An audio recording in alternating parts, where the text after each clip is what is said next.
Good day, thinkers, thought leaders, progressives, and dreamers. I'm Craig the Writer Stewart, and this is So Much to Say YouTube TV. These are my thoughts in my voice on black shit, white shit, gay shit, and everything in between. So Much to Say YouTube TV is the place that you come to learn and grow, because we discuss socially relevant things mixed with a splash of humor. If you know you have tissue paper feelings, this probably isn't the channel for you. But and however, since you're here, I just need for you to do two things. Hit the like button, make sure you hit the subscribe button, and turn on that little bell so that you get the notification every single time that I go live or upload something new. I'll see you soon. Bye. Hi, Craig. Hey, Oliver. Well, I don't like this. Hold on. Let's put you somewhere else. What's going on, Craig? What's going on? How are you? I miss you. Why are you laughing? I know I haven't seen you in a while, huh? I know I haven't seen you since the show. In person, at least. I haven't seen you since the show. That was the last time we saw each other? Yes. In person. Oh, you know what? No. We all went out to eat that time. I was going to say, I thought we saw each other after that. We all went out to eat that time. I don't like okay. that. Hold on. I didn't realize I was going to be lifted up like that. Hold on. This is why I started a little early. I hate the way it cuts off. I know. I don't know why. They need to fix that. Right. God damn it. Oh, well, it doesn't matter. I'll just sit back. Yeah, I've been looking forward to this. Huh? I said, I've been looking forward to this. I am nervous. I've been texting Craig all day. I've been like, Craig, I am so nervous.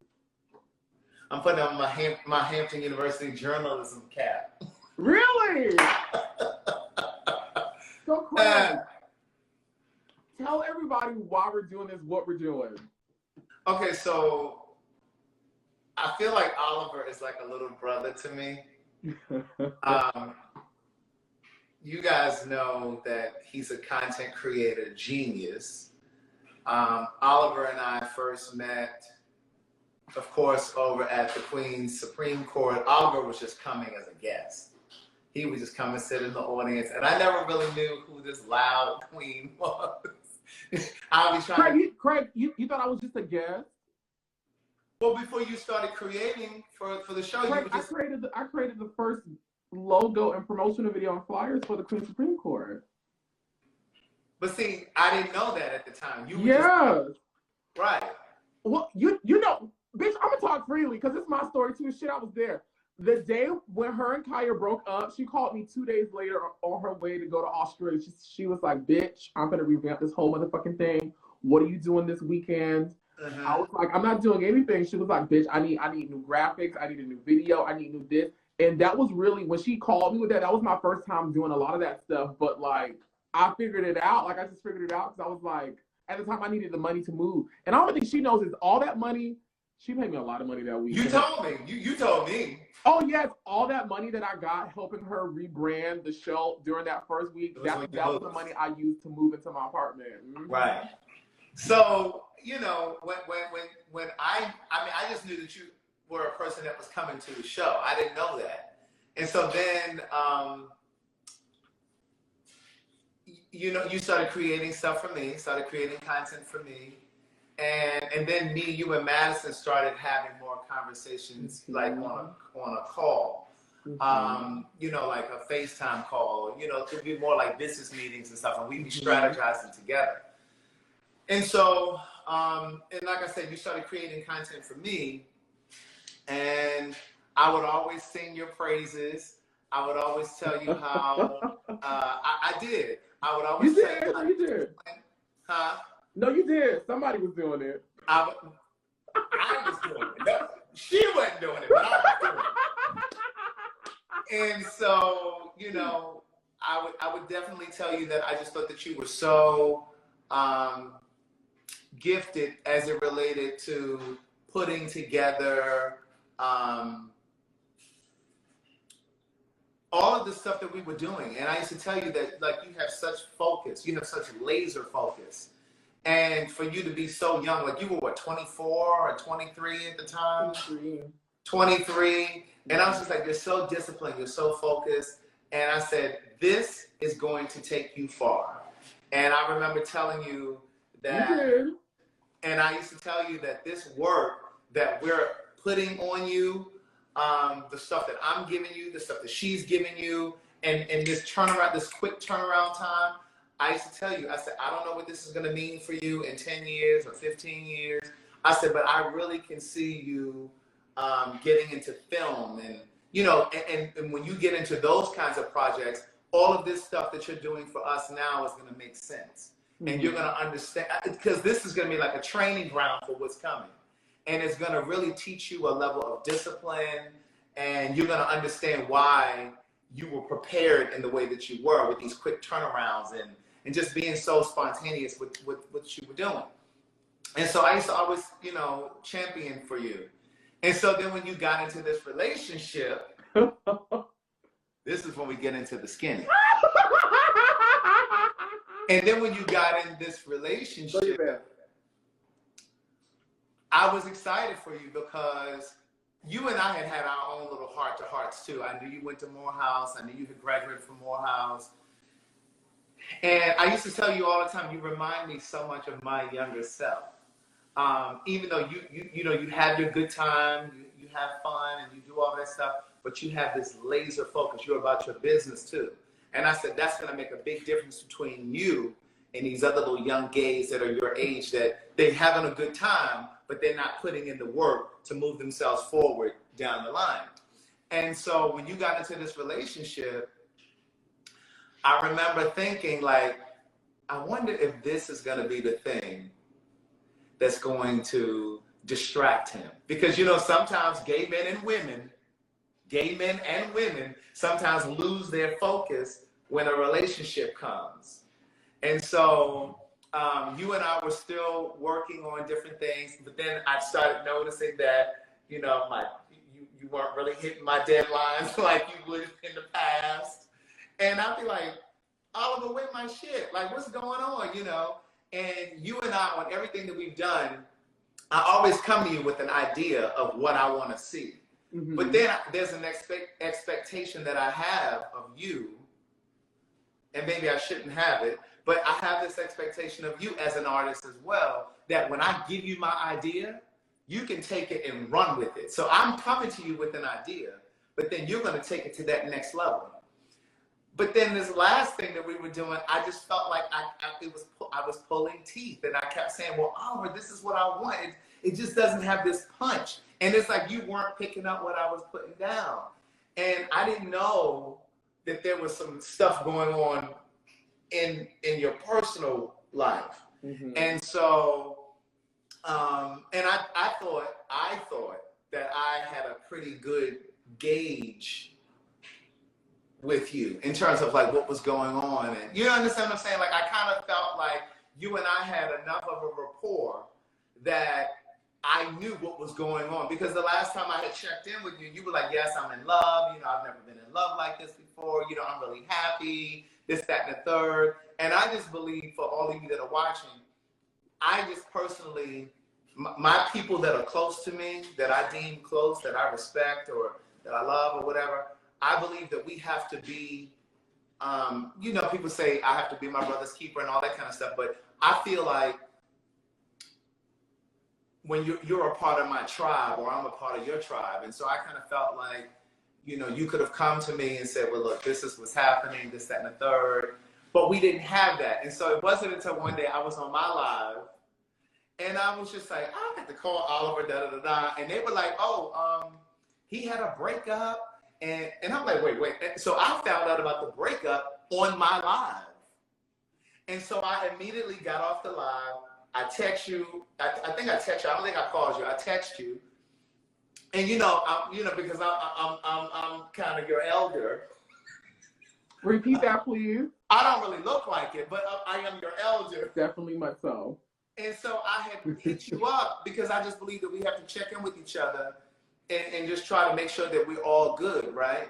Mm-hmm. And so I hit you up and was just like, hey, I didn't know that you had a breakup. Like, what's going on? And so the people on my live had told me that you had posted a video on your YouTube channel. So I kind of went and kind of skimmed through it a little bit, but I didn't watch the whole thing because I just feel like I know you. So I'm just going to reach out to you. So I reached out to you, and you were like, "Oh, I'm good." Like you just kind of brushed it off.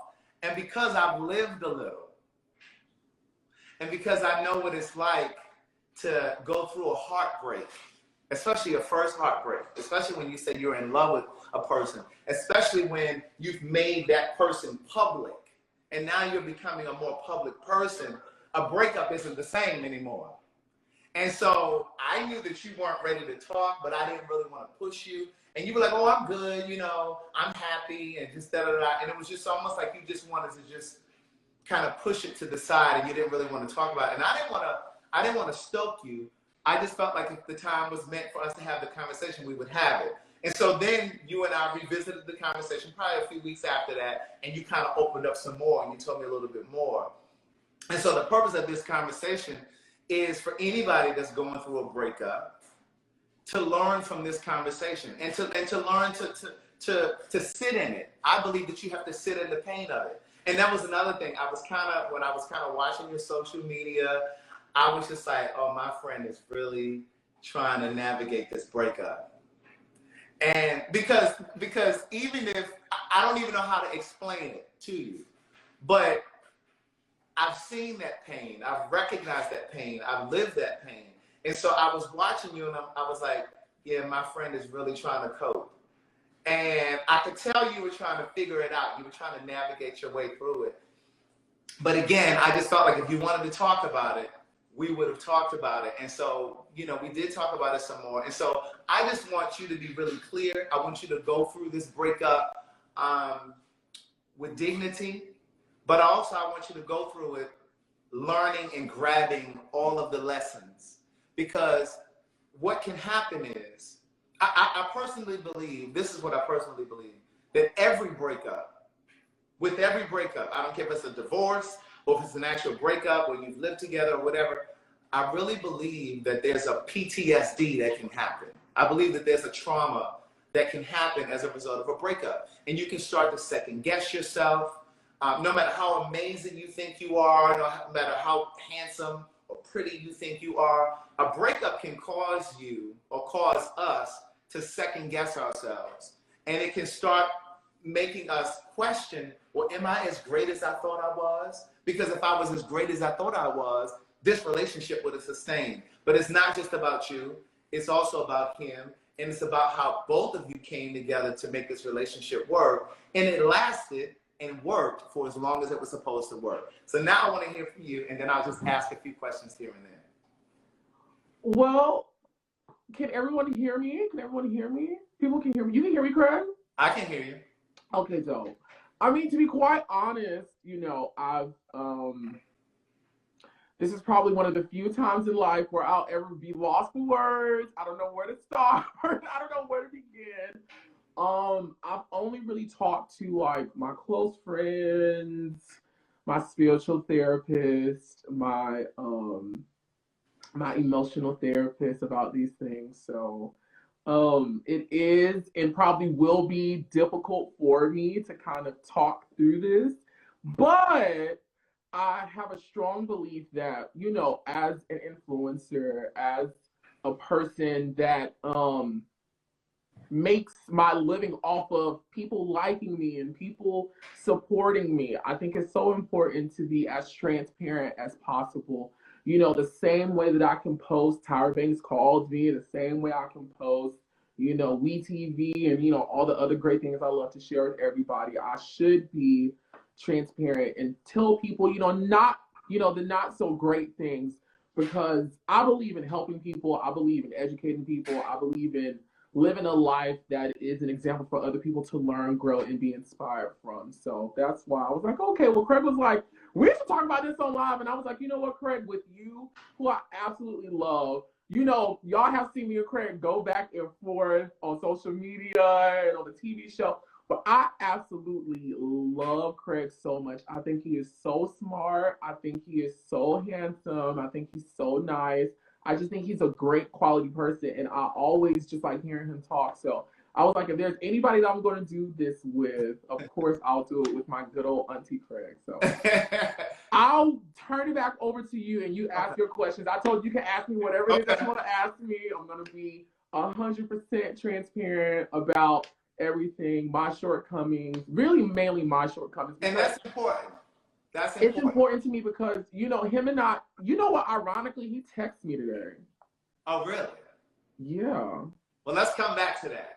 Yeah, but I never want people to think that I'm trying to like start stuff or bully or anything like that. Which is why when I did that first video, I was trying to be so careful not to, you know, whatever, because I do understand my position in having followers and people who, you know, enjoy me and have some type of, you know, protective energy towards me. And I never would want to incite people to, you know, attack him or tear him apart, because just as much as I have an experience, he has an experience, you know? Yeah. And there is a level of care and respect there. And, you know, I never want to whatever. But regardless, whatever you ask me, I'm going to be 100% honest. And my intention is to inspire and educate and release.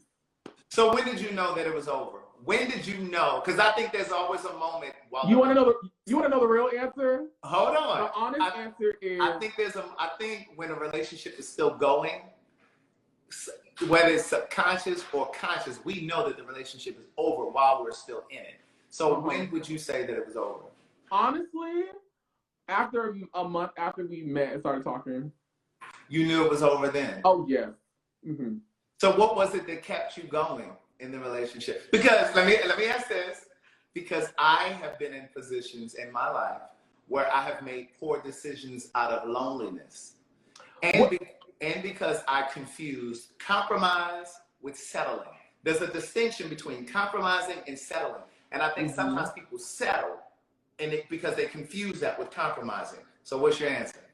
Well, I wanna talk about where I was in the space of when him and I started talking. So him and I originally met at the Queen Supreme Court show in Miami. And I'll never forget, Funky Dineva sent me to the bar to get him some Hennessy. And remember, I was there with Chase in Atlanta. I was filming with Chase in Atlanta. But you know, when I'm around Funky and when I'm around Madison, it don't matter whatever I'm doing to Funky, I'm always his assistant. To Madison, I'm always her cameraman, her daughter. They don't give a fuck what I'm doing, what I got to do. I belong to them. So anyways, remember, I was performing. I was opened up. I went to the bar. And I was going to go get Funky his Hennessy. And I remember this guy coming up to me with grills in his mouth. He smelled so good. And he came up to me and was like, "Hey, what's your name?" And I was like, "You know, my name is Oliver, such and such." And I remember, I just remember the energy of, trying to talk to me. And so I was like, "Well, give me 1 second. I need to go pee." And so when I went to the bathroom and brought Funky his drink, I forgot to go back to the bar and talk to the guy. And I never really went back. I forgot about it. So literally a year later, almost to the date, it's so eerie. I was with Madison at her house. We had just finished filming a spotlight session. And randomly, I was on my Instagram and scrolling through, and I saw he had followed me. I didn't know who he was. You know when people follow you, sometimes you'll click on it, you know, just to see who it is. You know, maybe it's somebody I need to know about or follow back or, you know, whatever. So I clicked on it and I went on his page and I was like, "Oh, he's cute. Okay." Did you remember him? No, I didn't remember him. Okay. So here I go. So I started liking his photos and then he started liking mine back. And then he started commenting my photos. So, you know, I'm the type of girl, you know, if I want something or if I like something, I don't mind opening up my mouth and announcing my feelings. So I went in his DM and I was like, "Are you in Atlanta?" He was like, "No, I'm in Miami. But I tried to talk to you a year ago at the show and you never came back and talked to me." So I was like, "Oh my God." I was like, "Oh my God, I'm so sorry. Well, I guess we're boyfriends now." That was my response. But I was being, you know, I wasn't serious. I was just, you know, yeah. So he was like, "Okay, cool. Run me the digits. I'll call you." So we started talking from that night. We instantly connected. Let me pause right fast. So at that point, I had a year before had been fired from my job. And then immediately Chase in Atlanta came out. I became a fan favorite. I was performing, I was traveling, I was doing stuff. So my career had changed almost overnight. simultaneously, that's when the Queen Supreme Court started happening. So I was with y'all all the time. Remember, I had to take my dog to my grandparents because I was always gone. And so I had to be like, how old was I back in 2019? This is what, 2 years ago? So I was 22 some parts, 23 the other parts. And so I was traveling, I was gone. Like I was with Madison or I was across borders, bitch. I was out, whatever. So January had came and it's like, okay, well, I'm a young adult now. My career is like going in the direction that I'm enjoying it. My money is good. Life is good. I feel So do you think because all of those things were happening that you may have ignored the signs? Whatever those You know signs. what? I think why I was so receptive to it is because one thing that I did that I was struggling with was I was traveling by myself. I would be with y'all, but you remember I was leaving y'all and I was getting on a train going somewhere else or get on the bus doing my own thing. I was steady in motion. And so I would always come back home to my apartment. I'll be like, damn, I'm bringing home, like, I feel like I've gone to war and brought home all these trophies, but I don't got nobody to show my trophies. So was this a poor decision out of loneliness? Is that what I hear you saying? It was a poor decision out of loneliness and a whole lot of things that I do want to touch on because I really want to educate people. But I was in that spot, so like it was a combination of like, I feel like I'm more of a grown woman. I want to share something with somebody.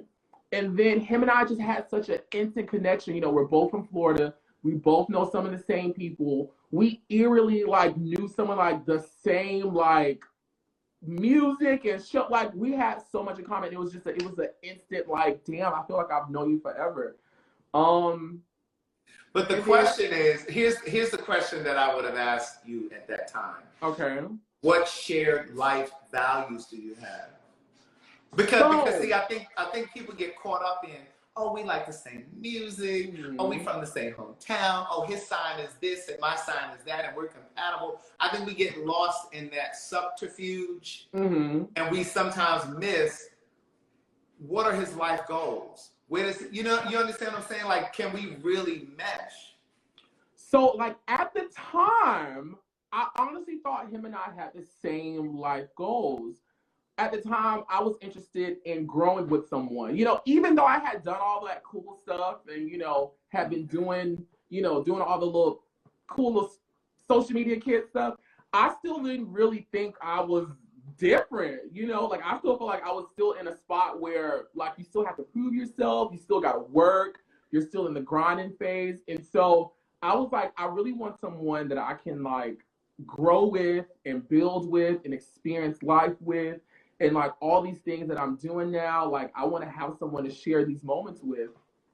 And he echoed the same sentiments, about like, monogamy, having a family, starting a family, having a business. He's a dancer, a great dancer. And so I was like, oh my God, I'm a musician, I'm a creative. He's a dancer who's, done amazing things. Like I just felt like it was just like, it felt right to me. I'm gonna tell you something. That's cute. That's cute in your 20s. But see, your needs change in 30s and then definitely in your 40s. Oh no, this shit has changed at 25. Let me tell y'all now. I'm talking about the old body back then, bitch. It's a whole new body right now. It's a whole new body, whole new mindset. I'm gonna let y'all know how I've gotten to this mindset. That shit ain't cute at all. I'm gonna ask you this. So like I remember getting involved with someone a long time ago. Those of you that read my first book, you know the story with Ray something. I can't remember his name, the one that stole my winter clothes. So I was dating this guy. I was, but this is one of the biggest life lessons that I learned as it relates to dating. And it was a very expensive lesson because that Negro went into my apartment in the middle of January and stole all of my winter clothes. But I learned from that. I grew exponentially. But my question is, or my point to you is, sometimes we fall into the person that's consistent and persistent. And that relationship with this guy that I'm telling you about, that dating scenario, it reminded me that just because a person is consistent and persistent doesn't mean that they're the one for you. Just because he's calling consistently, just because he's texting often, you still need to choose who you want to be with. Oftentimes we allow people to choose us. Mm-hmm. But you have to choose who you want to be with. No, So do you you're absolutely think? right. So do You're you absolutely right. think? So do you think that he was so consistent, and because he was so consistent that you just kind of acquiesced? Yeah, but I really don't want to shun the connection that we have because it Okay. was, and honestly, Craig, it sounds so cliche, but I had never really had that type of like feeling on the inside for someone so instantly. The only other time I could think of was my college sweetheart. That was the only other instance where I was like, wow, I instantly just looked at him and started talking to him. I was like, oh my God, like I really like you.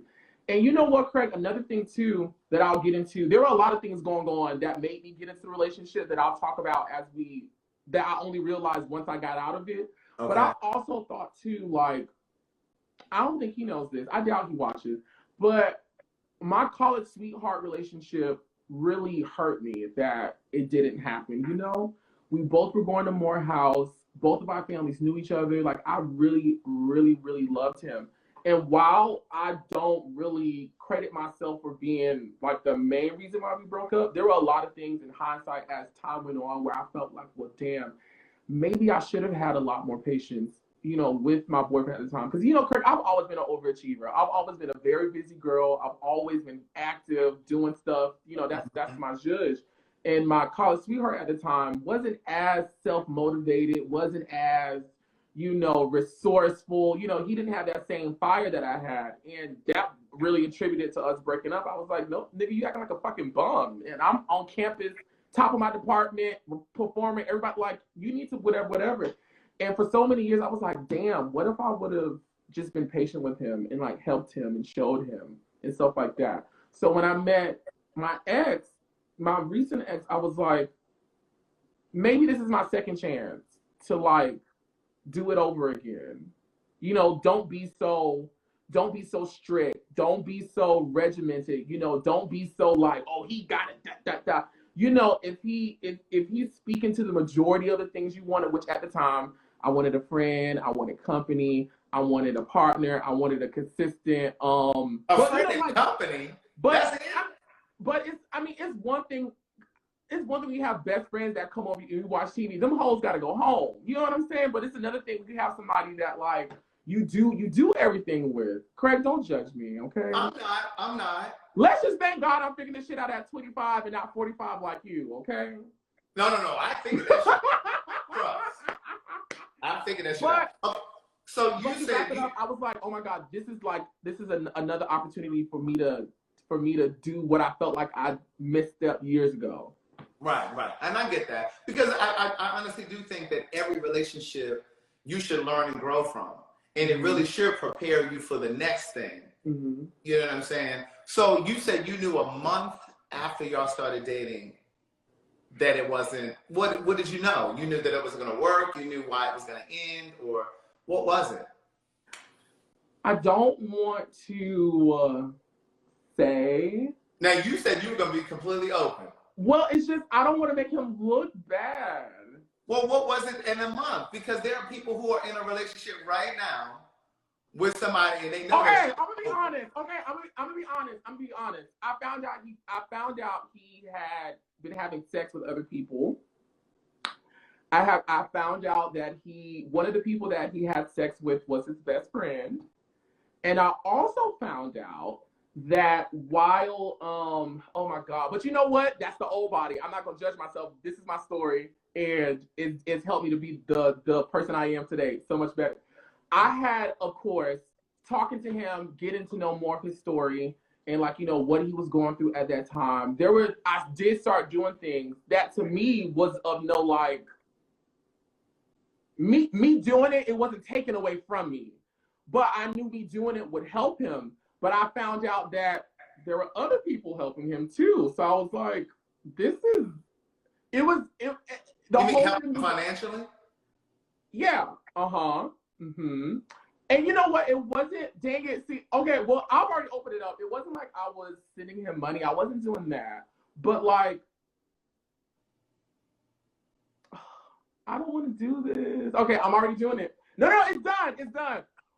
Like, there would be moments where he would be like, he didn't have food in the house. And, child, I'm not. What's $40 to me? You know Well, what I'm let me saying? say this. So it's just like, okay, well, the savior complex in me started like waking up, That's that and hero I do have a syndrome. big savior complex, and I want to, so everybody knows, and I told Craig this. While my relationship is the catalyst of all of this, I had a bunch of relationships going on at the time, family members, best friends, business partners, and we've since resolved our things, and I love her so much. But me and Madison at that time was going through a certain things where my savior complex was waking up, and I was overextending myself to other people's needs and problems when I should have been doing so with barriers and boundaries and cutoffing and stuff like And that. you should have been doing this stuff kind of so soon. Somebody in the comments said it's okay to help your man. Yeah, it is okay to help your man, but in 30 days, y'all were just still dating. I don't care. You're absolutely right. I don't care what y'all called it. You were just getting to know him.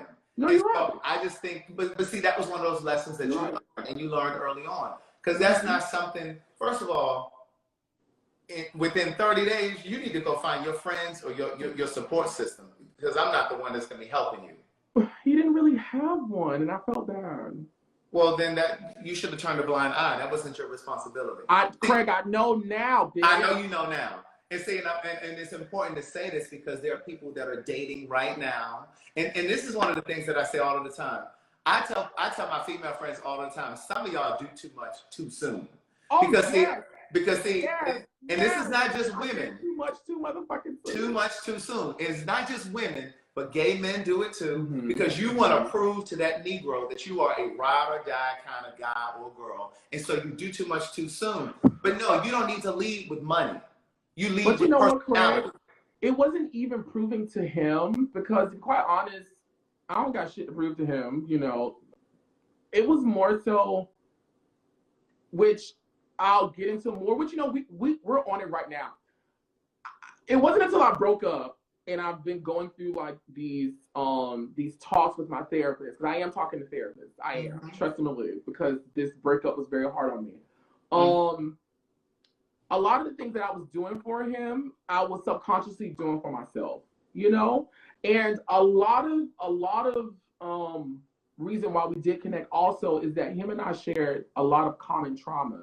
You know, a lot of common trauma with family, a lot of common trauma with past relationships, a lot of common trauma with friends, you know, social situations. It was eerie. Like, I was like, oh my God, I went through that too. And so you were connected to trauma. Connected to trauma. And I remember, but see, you can't build on broken. Let me finish. Let me finish. Let me get it out. Put a pin in it. I remember when a lot of people don't know my story when I came to Atlanta, or how I got to Atlanta. You know, I don't come from a poor family, but I also don't come from a very rich family. I did what I had to do in high school, turned out all the grades, turned out all the accolades, turned out all the social accomplishments, because I knew that I did not want to stay in Fort Lauderdale. And I also knew that my family was not in a position to financially help me. And unfortunately, which we probably won't get into today, you know, I don't have the best experiences with a lot of my immediate family. So I knew that me being an adult, remaining in Fort Lauderdale under these people, my life probably would not be good. So I needed to do whatever the fuck I needed to do to get out, which I did. I got scholarships, grants, money. I paid my own way through school. Shout out to Oprah Winfrey. Thank you so much. Thank you so much to Morehouse College for giving this Black boy a place to live and a place to stay. But I struggled a lot, Craig. I struggled so much. But I always just use fire, and just, if I just keep going, I know it's going to get better. I know it's going to get better. I used to have this saying when I was in high school: I'm gonna bite the bullet now, so I can bite the grapes later, and I'll never have to bite the dust. I used to say that to myself all the time. And when I met him, all I saw was myself, and I just thought about, you know, damn, if somebody was there, I wanted somebody there for me, you know? A lot of shit that I just had to figure out by myself, and thank God he gave me common sense and persistence and all this stuff to figure it out and weather it out. I was like, damn, I wish somebody was there for me. Damn, I wish somebody would have helped me. And again, remember, most of our conversations during this time is, you know, he wants to do better for himself. He has all these things and, you know, stuff like that. And so I was like, well, you know, doing this ain't gonna hurt me. You know what I'm saying? And I don't like talking about money, but Craig, doing that at the time, it's not gonna hurt me, but it'll help him. You know what I'm saying? It'll help him. So yeah, I was really, to sum it up, I was a lot of things in the beginning. I was doing it because I was seeing myself in it. You know. Mm-hmm. So to that, I want to say you can't build on broken. Mm-mm. You can't build on broken. That's first. Mm-mm. Second, when I was saying earlier that a lot of times people lead with money because they want to prove or whatever, I didn't mean that you were trying to prove to him. But sometimes when we invest in a person, like when we're trying to help them buy groceries and it's too early in the game, I think sometimes, because I used to suffer from this, I used to take those liberties and take those kinds of steps because I thought if I invested in you on the front end, that my return on that investment would be longevity, it would be monogamy, it would be the relationship that I was looking for. I thought the same thing. But that's not a guarantee for that. And so what you have to understand, and I think you do now, is while you wanted to assist him, it's one thing to help, to be a helpmate. It's a different thing when you're doing it for them. Because see, what good is your hope when their hope is to be who they are? Oh, so I got worse. But I need to see you doing it. I can't. It got worse. And that's what I'm saying. It got worse. It got worse. But again, at the time, while I understand that was not the right mindset to have, at that time, I was like, it was so much shit going on at the same time. You know, I'm connecting to him because I know I'm seeing a lot of myself in him. A lot of my trauma is being brought out, and you know, I'm subconsciously trying to like do something with it. He's reminding me so much of my college sweetheart, where I still have so much regret on, you know, not giving him a chance and not being patient and not being understanding, because now, you know, my college sweetheart is doing amazing for himself. He's in school, like he went to grad school, he's doing amazing. And so like I'm thinking like, you know, if I, you know, like you just said, if I do this on the front end, it'll come back to me in the back end. Yeah. Which it is gonna come back to me in the back end, because Evangelist Betty White said God is gonna bless me for loving you. So I know it's gonna come back, but it just didn't come back in the way that I thought it would. Right. And here's the thing too. There's a thing called karmic energy. You know how you believe in karma? Like what you put out comes back? That's what I'm hearing you say is you thought that this relationship was going to absolve what didn't happen in that college relationship. You thought it was going to clean up that karmic energy. And I do believe in that. I definitely believe in that. But it's just, what I think you also understand now too is every relationship that comes into your life is designed to mirror you. So when you said y'all had these collective traumas that you shared from your childhood, and if you saw yourself in him and all that good stuff, you're always going to mirror, but you want someone that's going to come to you as whole as possible. We all have our little broken pieces. Mm-hmm. We all have our previous traumas and things like that. But you want a person who's going to come to you as whole as possible. They're already doing the work on themselves. And yes, your stuff is going to come up. Your stuff is going to come up. His stuff is going to come up. But you want somebody who is doing the work to manage their own stuff. Because one of the problems that I had in previous relationships, I was trying to play therapist. I was able to see the traumas in these guys. Either they were broken up about their sexuality, they couldn't accept their sexuality, or they were broken up because they had horrible relationships with their parents, or they had been molested as children, whatever it was.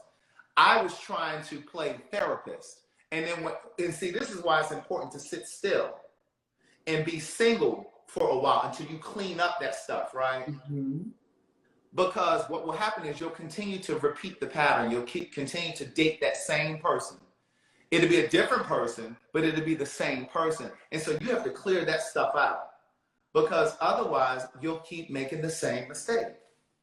And you know what? I was going to wait till the end to get to this, but I'll talk about it right now. You know, I didn't really know, Craig, how much trauma I was really carrying around from my childhood, because I think oftentimes people think trauma manifests itself as having a bunch of sex, doing drugs, drinking alcohol, partying, being angry, all those other things. But in my case, trauma manifested itself through Craig. I had so many toxic relationships around me that I knew wasn't right. I'm trying to verbalize this the right way so that people can understand, and maybe you hear me talk about it. Mm-hmm. Through my recent therapy and stuff like that, one of my therapists asked me, "Have you ever been molested?" I said, "Yeah, I've been molested before." Mm-hmm. She said, "Really? You sound okay about it." I said, "Yeah, I mean, it happened and such and such." She said, "How many times has it?" She asked me. Her question was, "How many times have you participated in sex that you did not agree to?" And immediately, I could just think about the one time when I was a child. She said, "Think about it again." And you know what, Craig?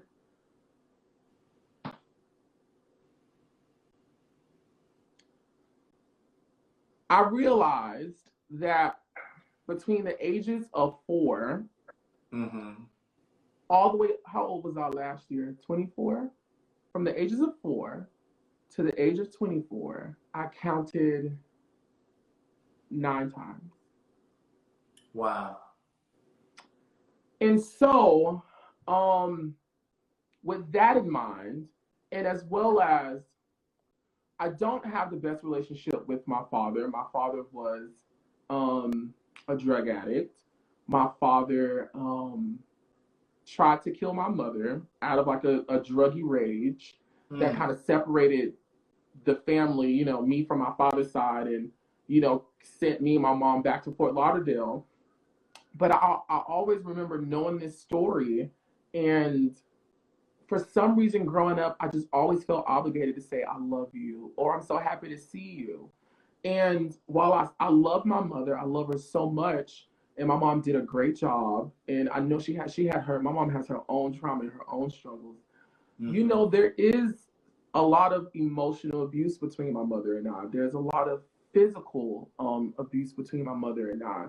And so with all that abuse that I was just packing on and just okaying, I realized in my adult life that I had become a connoisseur of toxic relationships, where I told people it's okay for you to do whatever the fuck you want to do. It's okay for you to treat me however the fuck you want to treat me. It's okay for you to do all these things because I'm just going to be okay with it.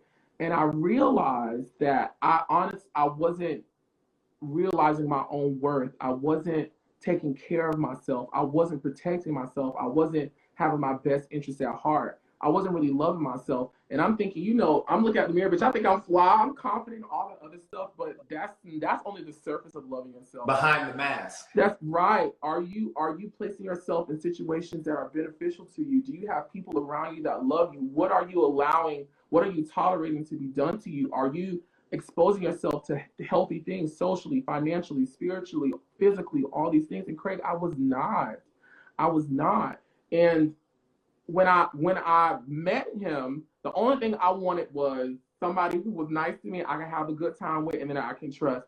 I wasn't even thinking about everything else, because for so long in my life, I had normalized that type of shit, and it was okay with me because Oliver's happy, which I am a happy person.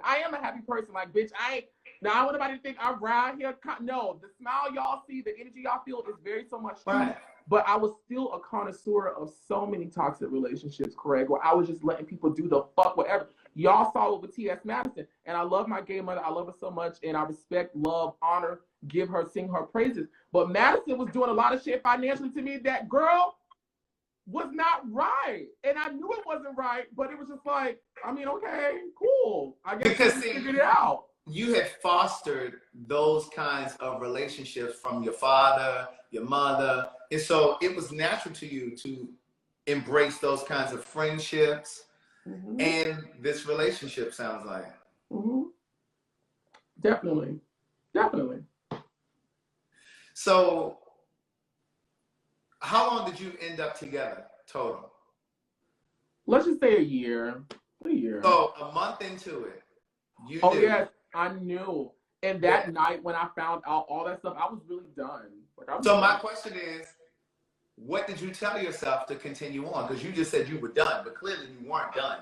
So what did you tell yourself to make it okay that he was sleeping with other people, that you were having to buy him groceries and shit? How dare you sleep around on me and I'm buying you groceries? So what did you tell yourself to make it okay? It's so dumb. It's so dumb. But I told myself again, I was like, damn, if this was me, and I don't want to paint a bad picture about him, like he was just doing stuff. He did do it, but in the moment, I did get a great sense of remorse from him. I did, at least I did. I could only tell what I felt in the moment, and I don't want to discredit him in that way. So but did he do it again? Huh? So did he do it again? After this moment of remorse? Oh yeah. In different ways later on, but yeah. So he wasn't really remorseful. Yeah. But in the moment, before we fast forward months later, I was like, forgive him. Because bitch, you gonna fuck up one day and you gonna do something that you may be sorry about and you gonna want him to forgive you. So just forgive him. Again, I'm thinking about, don't be a bitch, don't be stringent, don't be, whatever. Like, you have a connection with this guy. He made a mistake. He made a mistake. He said he's realized it's a mistake. He said he's not gonna do it again. So when he did it again, what was the conversation like that time? Was months he later? remorseful again? Months later? This happened recently, like this year. And the situation. Craig, let's wait. Let's wait as we go through stuff. Just wait. I may not remember that question to come back. Okay. So what happened again was with the best friend in particular, we had kind of like tussled with like me feeling comfortable with him talking to him. Because they had messed around before. Right. Mm-hmm. And eventually I just I was like, you know what? There's no need to fight it. And I'm gonna say this, I did a lot of conceding, Craig. And that was definitely one of the biggest fucking dumbest things I could have done. Was I kept conceding. I kept backing down. That's why I said earlier, there's a distinction between compromising. Yes, like I kept, like when shit was fucked, and like in hindsight, nigga, it's either you gonna stay here or you wanna go talk to the friend. Honestly, well, actually, first of all, fuck it now. After if me and a man have established a conversation and agreement about what the situation is, and he shows me that he cannot do that, nigga, you got integrity issues that you gotta go figure out. Let me move out your way, baby, because you gotta go figure that out. Those are those boundaries. Basically what happened was I had kind of okayed him to talk to his friend, because a lot of my ex's issues too was he was in a new city, and he used to tell me, like, he felt like a part of him, he wasn't really connected to a part of him, and I sympathized with it because it made sense to me. Like, you're in a new city, we've been in a pandemic, you're around a whole new group of people, shit like that, all the other stuff. Everybody involved, all the adults in the room know what we got to do. Okay, cool. And so I had told him he could talk to him, and so one day, I was like, let me see your phone.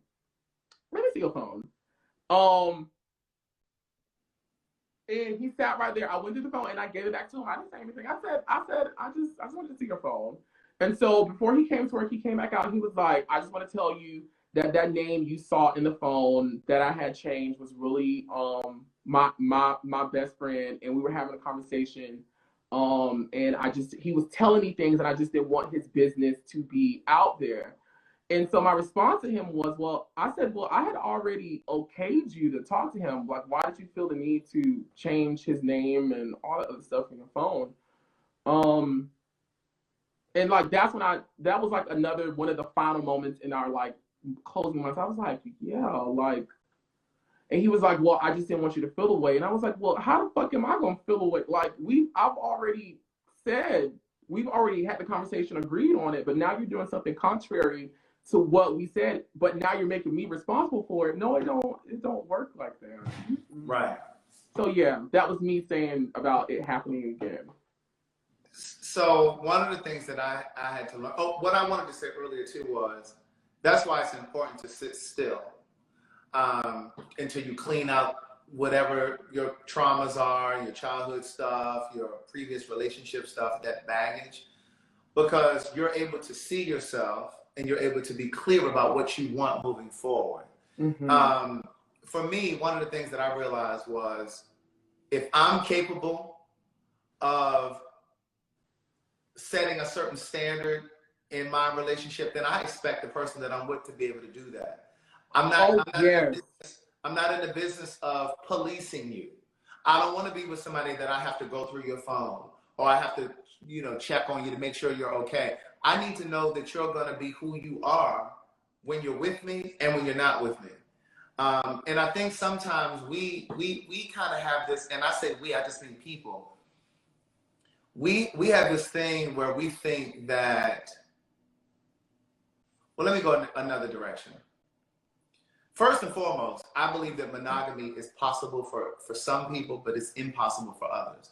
I think I believe that. Wired to be monogamous. I think I'm wired to be monogamous, but I do think there are people who are not. And I think what happens is sometimes we meet these people, those of us that are monogamous, we meet these people that are not monogamous. And we know they're not monogamous, but we try to train them on how to be in relationship with us. But when you know that a person is not monogamous, that's not the way that they're wired, then you need to understand going in that there's a chance that they're not going to be faithful to you. And you can't take it personally. That's just not who they are. Agreed. I agree. Let's keep moving forward. This is good. Okay. So you ignored your intuition, because I believe your intuition is God speaking to you. So you ignored it, even though you knew that you should have let it go. You should have walked away, but you kept going. So when did it just get to the point where you were just like, okay, enough is enough? Was it mutual? Was it his end? Did he end it? You ended? This last time, since January, since January of this year, we have been like going back and forth. We'll be cool, then we'll be off. I'll be like, nigga, go. He'll be like, bitch, I'm leaving. But this last time, he was like, he wanted to go back home because he said he needed to do some things for himself. And when I heard him say that, I was like, yeah, I'm not going to really fight you. I'm not going to really make it a thing. And you know what, to be so honest, this breakup, Craig, has been the hardest thing that I have ever gone through in life. And I, for a long time, I know God gave me the power of discernment, which is why I kill myself slightly. Like, I want to go in a time machine and go back and knock myself out, because it's like, bitch, you knew, like, you felt all these things. You know that's the gift God gave you. But I felt a death coming. I didn't know if my mother was going to die. I didn't know if my grandparents were going to pass. I didn't know if one of my best friends or somebody I knew close to me was going to pass. But I felt just on the deep, I was like, Eddie, you're going to lose something. Like, you're going to lose something. And because the only person who's ever died close to me was my great-grandmother when I was in high school. But she was older, so I knew she was going to pass. And I've had, friends, classmates pass away, but I've never had something like near dear to me that I see every day or that I talk to be taken away from me. But something had dropped down in my spirit, like, you're about to lose something, young man, because I will say, starting in 2020, I felt this internal tug inside of me that, like, God was calling me to higher places, and that there were some things that I needed to learn and experience. I've been feeling it. And I just knew it was time for me to grow up. For a long time, I've been bebopping around here like a little doe-eyed little girl, just happy and just like everybody's getting along and we're all friends and family and this is a big, nice world and it's Skittles and rainbows and nothing bad happens. And I just knew something was telling me on the inside. God was telling me on the inside, bitch, it's time for you to wake up. Like, it's time for you it's time for you to pull it together. And slowly over the past year, hopefully we can get into some of it. Slowly over the past year, certain things have just been revealing myself that have made me grow up and have come to a place where I would never make those same mistakes again. Never, ever, ever fucking again in life. Because this shit is so difficult, Craig. Like, this is the hardest thing I've ever gone through. Professionally, I'm a content creator, but I'm through content creation, I'm known for fixing other people's shit. People come to Oliver and they're like, Oliver, I got this idea or I got this something, help me put it together. So I'm used to fixing people's stuff, and I thought I could fix mine. I thought I could fix his, and it just, you know. But what do you mean when you say, I'll never make these mistakes again? What do you mean? I will never, well, I now have boundaries and expectations for the people who want to be a part of my life, whether you want to be a part of my life as a friend, as a business partner, as an associate, as a coworker, as a boyfriend, as a family member, as a mother, as a brother, as a grandmother. Everybody has expectations now. And I now am not afraid to speak up for myself. Like, people think that moment on the T.S. Madison experience, I honestly had to leave Craig because I had never done nothing like that before. Right. I had never stood up and told somebody, no, you're dead ass wrong for what you're doing. You're not going to sit here and try to convince me of otherwise. And I'm gone. Like this, no.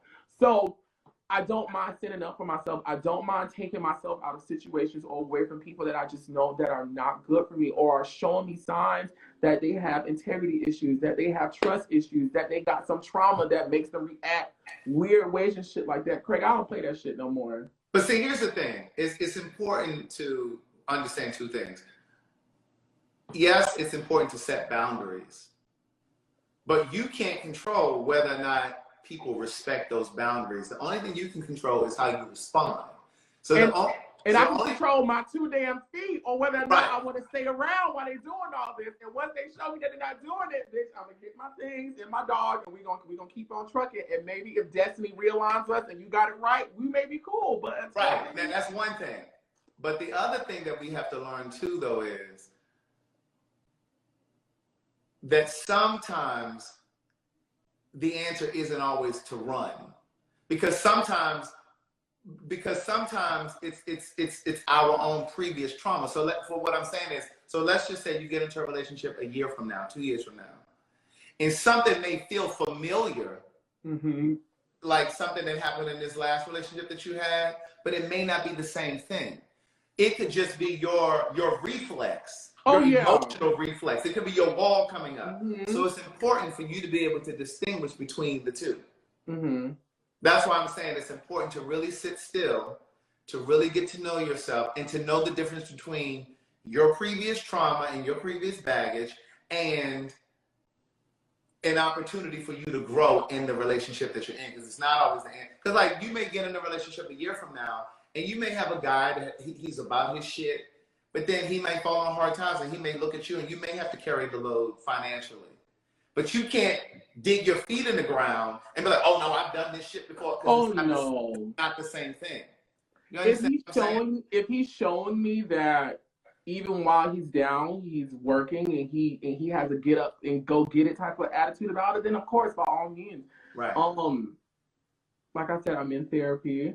My spiritual center is so much stronger. You know, I really realized I had really let my spiritual foundation just deteriorate over time, and I did not realize it. I did not know that had happened. I'm not a bitch, Craig. I'm still a nice person, but I feel like now, and I know it's going to take time, it's going to take experiences, but I do feel like now I have a greater sense of realizing, okay, well, maybe my love, my energy, who I am, can't really fix this or be a part of this. Let me move myself out of it before it begins to get toxic, before it begins to change who I am as a person, because I did change a lot as a person when I was in that relationship because of all the things that were going on that I did a lot of shit that I regret. Like, damn, bitch, this is not you.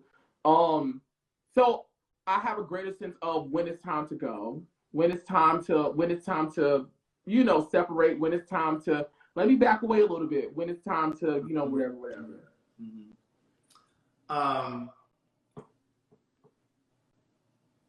One of the things too that I want, like when I was watching your, you know, remember that day you posted a picture with you and Scott, and I commented, I was like, now wait a minute now, because sometimes I think that.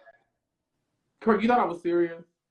No, I was hoping you weren't, but this is where I'm saying, see, sometimes a breakup can cause us to lower our inhibitions, because like we're in pain. It's an emotional pain, right? And so sometimes in order to get over that pain, we pacify the pain. Some drink, some do drugs, some people try to go have sex with other people, trying to move through the pain.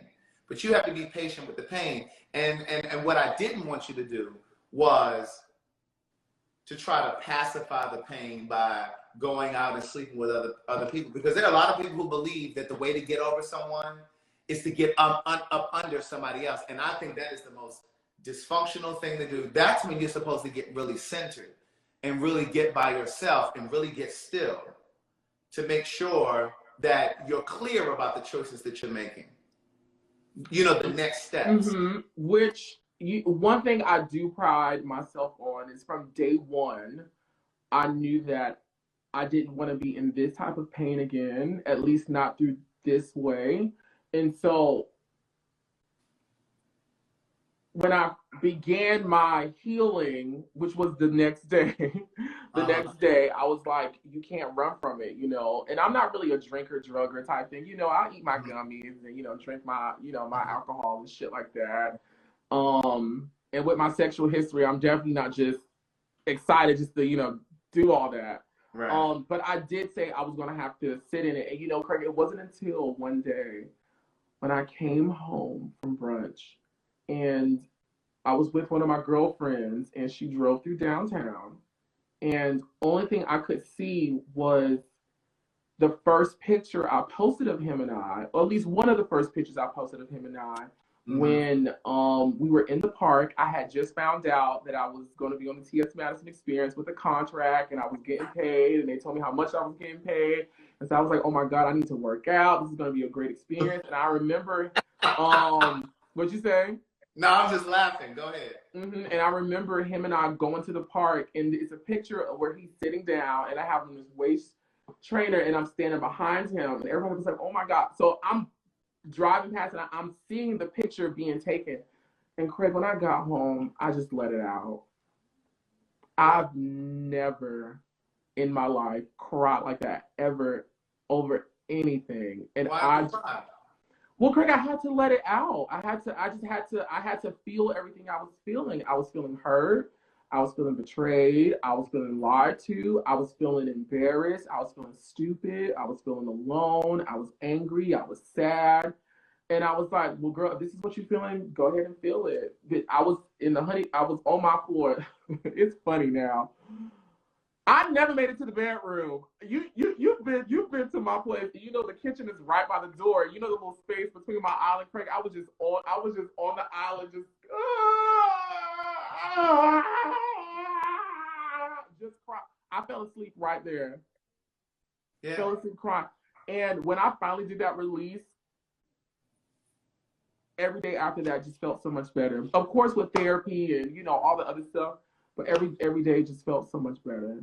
So much better. Here's the thing that I remember the first time I experienced something like that. When I first started dating guys, I was 22. I was 22 years old. And it was about at 30 that I had a revelation, right? This is why I say it's always important to kind of sit still and just be in that quiet space, right? And not just after a breakup. I mean, like sometimes your friends may hit you and be like, hey, let's go to brunch. Sometimes you just need to be like, no, I need to get centered. I need to get back to me. I need to put some things in perspective about my life, my career, whatever. And so I remember being in my 20s and I remember experiencing like that first kind of like heartache. And a friend of mine was like, well, come on, let's get out. Let's go out. Let's go out. Let's take your mind off of it. So I remember we went to the club. We bounced around to a couple different clubs. And then by the time I got home, and I remember he and I had a conversation about it, that by the time I go home, I'm gonna be exhausted. So I'm not gonna be up thinking about it. I'm gonna go right to sleep, right? So I did. I got home and I went straight to sleep. But then the next day, I called my same friend. I was like, hey, let's go run the streets. He said, you need to sit home tonight. He said, now you need to sit in it. You need to process. And I say all that to say a lot of times people want to run, but you gotta process it. You know, you need to feel it all. And then around the time that I turned 30, I realized that from the time that I was 22 and I first started dating guys and the time that I turned 30, I never had more than 1 year single. So I would date somebody and we might date for 6 months or a year or whatever, but it was never a year between the next one. And I said, I gotta catch my breath. Like, I really need to sit still. So after my last relationship, which ended in 2011, I said to myself, I made a promise to myself, I need at least 2 years of being single, because I knew what it was like to be single for a year. But clearly that wasn't enough time, because I was still making poor choices. I got to the point that I didn't even trust my own decision making when it came to dating. I was clear about everything else, my career and all of that kind of stuff. But when it came to dating, I just wasn't confident in my choices. So I needed to sit back. And so I ended up being single for 9 years. 9. Because I really need to figure out, what is it that I want? How do I want to move differently? And I think a lot of times we go into relationships thinking about what we're going to get out of the relationship. Yeah. You know what I'm saying? Yeah. But what I started to ask myself is, what is it that you're going to bring to the relationship? What kind of, and I don't mean like bringing money or nothing like that. What value are you going to pour into somebody's life? And that was what I anticipated. And that was what I expected. Go ahead. No, go ahead. Let's keep going. So for me, I just got to a space where it was just like, not only do I want somebody to bring value to my, but see, I make my own self happy. A lot of times people say, oh, I just want somebody to go to the movies with, somebody to go to dinner with, and somebody to spend the night with, somebody I can sleep with, somebody, if I'm a little short, they can give me a little money towards the rent or the phone bill or whatever. But that, anybody can do that. Like, what's the next thought? What's the higher thought? And so for me, it was like, what value can I bring to somebody's life? And how do I want to pour into my life? You know, it wasn't just about commonalities. Yeah. Oh, we like the same color, we like the same music. And I think we get distracted with that. Those things are surface level things, but I need to know that on those days where I'm not chipper, I'm not glowing, I'm not in the best mood, that you're still gonna love me. I need to know that when I'm not looking my best, when I need to get a haircut or whatever, you're still gonna be right there beside me. You understand what I'm saying? Like, I knew that I wanted a partner. I didn't want another boyfriend. I'd had boyfriends. I was ready for a partner. And so at that point, my interest changed, which also contributed to the 9 years of me being single. Because what I will tell you is, quality, well, let me go back another way.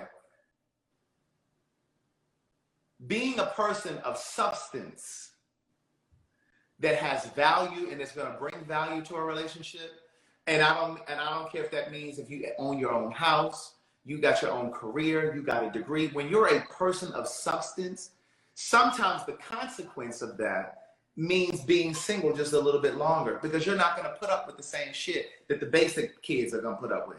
Like, and so, and it sometimes feels like a punishment, because you're like, well, what's wrong with me? Like, I'm this, I'm that, you know, I got this going on for myself. But sometimes being a person of substance, a person of quality, means that you're going to be single just a little bit longer, because you're not going to take the shit that's just coming off the street. I need you to come here. I need you to meet me right here. And stop lowering the bar. Don't lower the bar. And a lot of times we tell ourselves, oh, well, maybe I'm just too high maintenance. No, fuck that. Because the one is going to rise up to where you are. Yeah. You know what I mean? Yes, I so agree. I agree. And you don't have to make excuses. I stopped making excuses for Negroes years ago. Yeah. Oh, God. I'm not making excuses for anyone. You know what I mean? If I'm capable of being monogamous, then I expect that from you. And if you can't be that, then I need you to tell me that, and then I can govern myself accordingly. Yeah. So did you want to touch on the best friend situation too? Because I believe that what happens though, and Lauryn Hill said this on her Unplugged, that MTV Unplugged, sometimes we have to do some dying. And when we do some dying, we shed people around us. And that's just not just about success. I think that sometimes we tell ourselves, well, I'm just going to the next level and everybody can't go. Yeah, that's true too. But I think that the things that happen right here on the planet, in the physical realm, parallel things that are happening in the spiritual realm. So, for example, in the physical realm, right here on earth, you and old boy broke up because of this, and this. But those reasons paralleled what God wanted you in the spiritual realm. Oh, the only way that you could get to this level of growth is for you to have gone through those things with him. Now listen, and that was something I was going to say earlier. While, you know, we're talking about all the humdrum things that I could have done better and stuff like this, y'all, there's a lot of opportunities, I'll just say now, that I've been blessed with and in talks with and stuff like that, that Eddie 2 months ago wouldn't have been able to handle, wouldn't have been able to, you know, to talk my way through, or sit down, chin up, looking at these people like, no, I can't do that. No, I cannot. Or yes, we can do that. Or how about this? Or stuff like that. And even, you know, I've developed a lot of friendships, because I'm not dating anybody right now. But I do have, you know, new male friends that, you know, that keep me company and stuff like that. And I'm not saying, you know, they're just, you know, it's just friendships.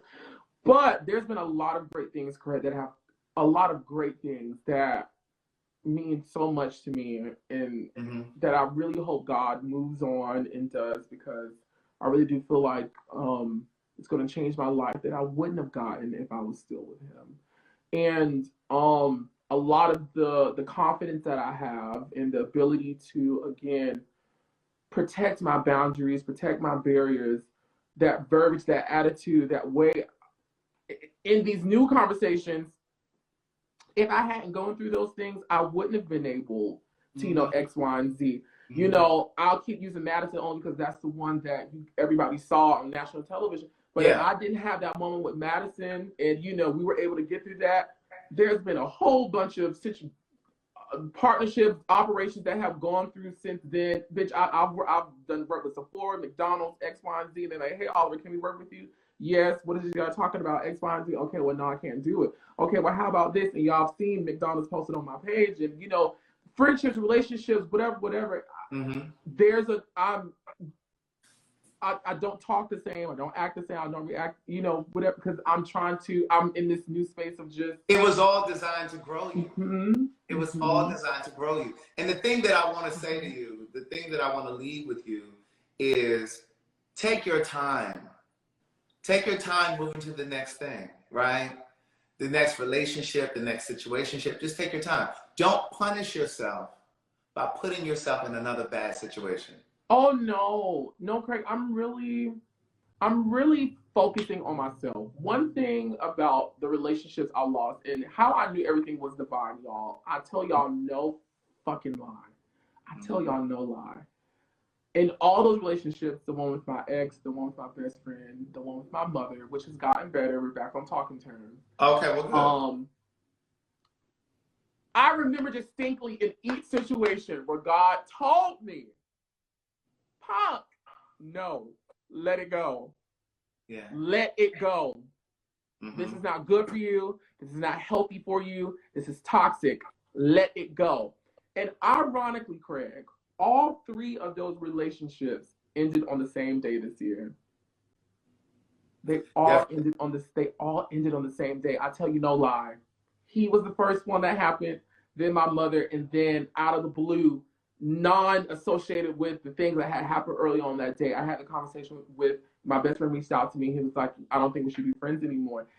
And to be quite honest, all 3 of them told me they didn't want to have a relationship with me anymore. It doesn't hurt my feelings because, Craig, at the time, there's no way I could have told them I don't want you in my life anymore, because I'm so giving, because I'm so nurturing, because I want to save every goddamn body. In my brain, I'm like, if I tell him to get out my house, or if I tell my mama, or if I tell my best friend X, Y, and Z, who gonna be out there to take care of them and that's gonna tolerate them and make sure that they gonna get? Oh yes, that's not my job. Yeah, because you can't say Jesus saves. You can't save nobody. Absolutely right. That was one of the things that I learned. I wanted to give the people that are listening and you another example of what I was talking about things happening in the physical realm, paralleling things that happen in the spiritual realm. Because it's not just about love. That's just not relative to love. So, for example, in the physical realm, a lot of people lost their job because of the pandemic. The pandemic was the reason. Or they lost their home because of finances or whatever. Like, there are circumstances that happen right here on earth. But those reasons parallel something greater. Those things are designed to move you in a different direction. And so if you lost your house or your job or your finances or whatever it is because of the economy or whatever is going on, hopefully that experience grew you and you got to a new realization, or you changed careers, or you went back to school, or you started your own business. Those things happen because what paralleled in the spiritual realm. And so I live my life like that. Like I don't live in regret anymore. I understand that everything is designed to grow me. The universe is always conspiring to work on my behalf, whether it's a dream, whether it's a goal that I have set in mind. Like the universe is conspiring to make that shit happen as quickly and as efficiently as possible. There's nothing that I can do to expedite the process. All I can do is do my part, which is whatever my gift is, whatever my talent is, whatever my contribution is. But sometimes we try to force the current. We try to rush things. We try to rush love. We try to rush owning a business. We try to rush fame or whatever it is that you're aspiring to do. But it all happens when and as it should. You can't force the current. The only thing that will happen is you will frustrate yourself and you'll slip into a depression because you're trying to manipulate things. You can't connect the dots to success or to life any faster than God, the universe, wants it to happen for you, period. That could be having children. I know there are a lot of women. Oh, my biological clock, I got to have kids. Anything that you chase will elude you. If you're chasing money, you'll always be broke. If you're chasing love, you'll always be by yourself and agonizing over it. You understand what I'm saying? Mm-hmm. So it's just one of those things that you just have to trust, believe, and know that the universe is sending things your way, whatever that is. You know, one of the biggest things I'm most happy about is that I'm loving myself and I'm giving myself attention, and I'm all these things that I was given so freely to everyone else and they were not appreciated. Craig. Yeah. If I fucking told you the shit that I was doing because I loved somebody, because you're my best friend, or you're my mother, or you're my partner, like the stuff that I was doing. And my therapist explained it to me, because I'm not a very money type person. Like, people rarely hear me talk about money because I don't think it's tasteful and shit like that. I think it's so tacky to brag and post up. I think it's so fucking tacky. And I mean, you know, I don't give a fuck. I really think anybody who feels the need to overshare their wealth and stuff like that, you trying to pacify some shit. Because listen, and just in context of this conversation only. I'm really reading between the lines. But no. Listen, I want to say this to that though. Real money never speaks money. Believe that. Well, you know what? I'll say this. Craig over here, Craig makes so much money, y'all. Y'all. Craig makes a lot of fucking money. I'm not gonna say the number, but Craig makes a lot of money. But Craig because it's whatever. But anyway, I done got on a tangent. Our revenue comes from our thoughts, our brains, our hard work. Me getting up, going to go film, goddamn, a bunch of scenes for a WeTV show, and they cut out 75% of them. Me getting up, going to edit, me doing all this, and my therapist explained to me. She said, you were sharing your work, you were sharing your energy, you were sharing your failures, you were sharing your successes every time you gave somebody $1, each and every time you did it.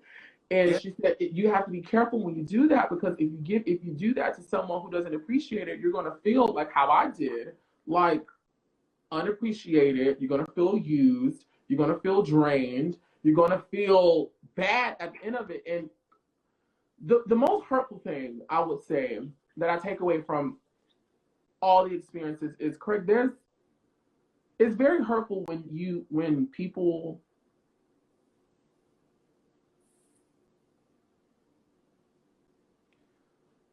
it's very hurtful when people you fed, when people you've clothed, when people you've housed, when people you've hired, when people you've rescued, when people you've helped, when people you've nurtured, when people you've connected to another situation to help them out of pure love, out of pure love, to hear them lie on you, to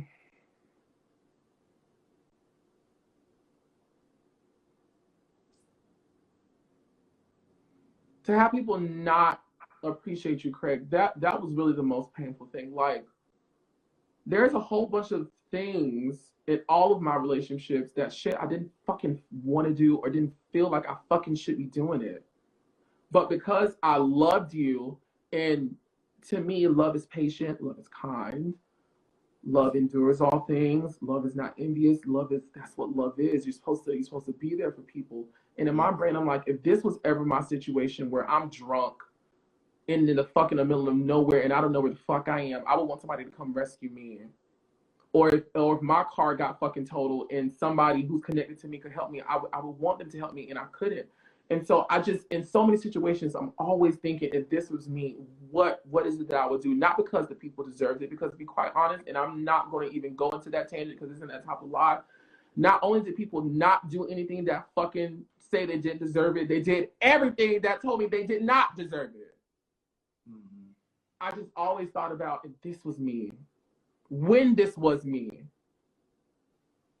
if I love on this person, that'll change them. That'll make them warmer. That'll make them know, like, it's real love out here. You don't have to be mean. You don't have to be closed-minded. You don't have to be so cold. You know, Craig, like, one of the things I feel like God has blessed me with is the ability to make people smile.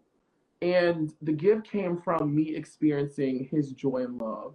There's a lot of things that I won't go into detail now that I experienced at a very young age that I shouldn't have experienced at a very young age, that people came in and helped me out. You know, it changed my life. Oprah Winfrey, and I'm pretty sure that bitch is of course she's a billionaire. She's not even thinking about the little however much money it costs to send me to Morehouse, but that woman does not know how much that shit changed my life for the better. Yeah. Me getting the opportunity to go to Africa at such a young age and seeing firsthand what other people go through, and seeing firsthand it's not all about how you think about stuff. There's other people out there in the world that are going through certain things and live their life, and you can't be so selfish and think the way you view everything is the way it should go. And it's like, having all those experiences, I've always been like, if people can feel this joy and happiness that I feel on the inside, maybe it'll help them out, because it helped me. And in having that attitude, Greg, I placed myself again in toxic situations that were chaotic, that I was trying to make sense out of. And I'm steadily, Craig, I didn't even know I was deteriorating. Mm-hmm. I was drinking more. I was smoking more weed. My productivity was getting low. And in relation to my ex,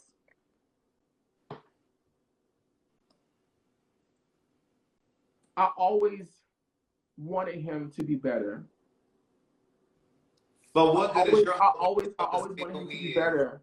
I always wanted him, because, again, speaking to trauma and all the other stuff, I used to tell him, me and you come from the same place. We've gone through the same exact things. Look at my life and let that be an example that if you put in the work and you're a good person and you do the right thing, you can change.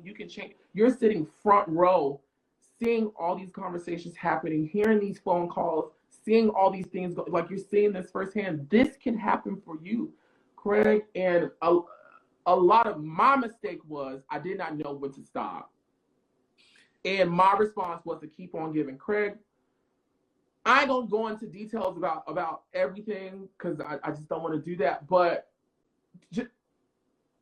when I was on Chase in Atlanta and I wanted everybody to know I had a boyfriend, I told them, when y'all introduce him as my boyfriend, but also show all his dancing stuff, because that'd be good for him. He told me he wanted to start a business. I went and got the equipment and started the business. Hold it. See, that's why I was saying we sometimes do too much. If that was too much, his dream, that was his dream. He should have gone and gotten the equipment. It's one thing to assist. It's something completely different when you're doing it for the person. And a friend of mine used to say all the time, what good is my hope? Like you were telling him, you have a front row seat. We're from the same place. If I'm doing it, you can do it. But a friend of mine used to say all the time, what good is your hope when their hope is to be who they are? Mm-hmm. You can't dream a bigger dream for someone than they dream for themselves. You understand what I'm saying? This is so true. I have to learn that. Right. So it would have been one thing if you said to him, well, listen, I'll assist you buying this equipment or whatever it was that he needed, but you need to repay me the money. Because that's his dream. That's not your dream. It wasn't your job to do it. And see, and it's just like with anything else. Like when you start doing too much for people, even if you take the example of like little children, when you buy little children sneakers and that kind of thing, they don't take care of it. But as soon as it's their own money, they appreciate it more, they value it more. It's the same thing with people in a relationship. You can't do it all for them. And on top of like picking up a lot of the slack, because I'm making excuses for you and I'm allowing you to make these excuses. Those things, there were also moments of emotional abuse going on that I really didn't know until afterwards when I went to my therapist. And it had got to a point where I told him, I said, I said, is it okay with you if I start recording our conversations? Like, I really, because I would find myself, we would talk about things, and later on, I'll be like, well, that's not what we talked about, or that's not what I said, or that's not what happened. And again, not to make him sound bad, but baby boy used to do a whole lot of redirection and deletion of things to fit into and to fit into his thing. Like, bitch, I'm a realist. Let me tell you something. A bitch can never read me because I'm gonna tell you my business before you can even say it. I ain't never been afraid of a spanking. Never. As a matter of fact, because and this is letting people in a little bit on my psyche, because I am a leader and I stay when I want to be a boss. Spank me first. Whoop me first. Tear me to pieces first. What does emotional abuse look like? Because what did it look like? What did it look like in my situation? Yeah. Emotional abuse looked like in my situation. There would be moments where instead of him coming out and saying, Eddie, this is what I want from you, or telling me what's on his mind, he would allow himself to get upset, and then he would react. And on the outside, I'm looking in like, girl, what's going on right now? What didn't happen?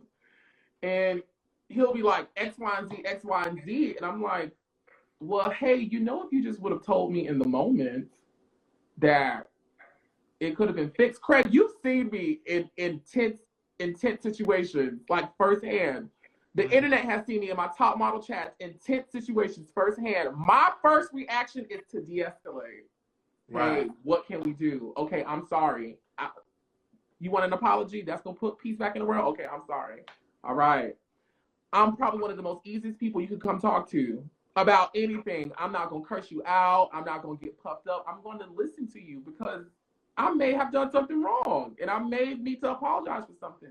But like there was one situation where I was at home working and he had expressed to me that he wanted to go out. And so I could already tell he was kind of in a funk. Maybe we had got into it the day before. I can't really remember. But he had gone out with his gay mother and he texted me while he was out. He said, hey, can we go to a bar later on? I said, of course, we surely can. So between him coming home or me going out to meet up with him at the bar, later on that night, we had already agreed to go to this party.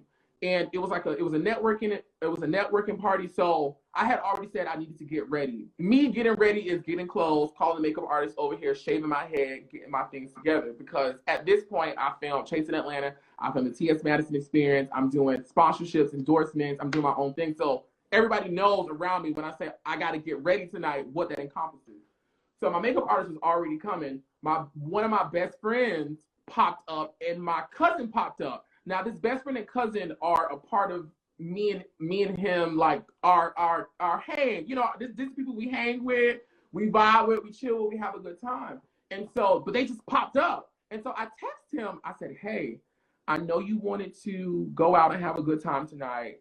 My cousin and my friend have popped up. I know you like to hang out with this. I know you like to hang out with them sometimes. Can you tell me what your idea of us hanging out was? He said, it's okay. He said, no, just let him say it's okay. Well, he came home later, spoke to everybody, ain't speak to me. And everybody in the room noticed. So I'm sitting like, I'm trying to play it off like da-da-da-da. So we all getting ready. We said we're going to go out. He says, well, I'm not going to go out. I'm gonna stay because I got to go to work early in the morning. So I was like, well, that's not what you said earlier, because what would you, okay, whatever. He said goodnight to everybody, didn't say goodnight to me. So I'm like, girl, what's going on? And so once we got in the room, we started having a conversation. He was like, well, I felt like if you really wanted to spend time with me, you just would have told them to go home. And I was like, well, I asked you what you wanted me to do. And it was a lot of conversations like that. A lot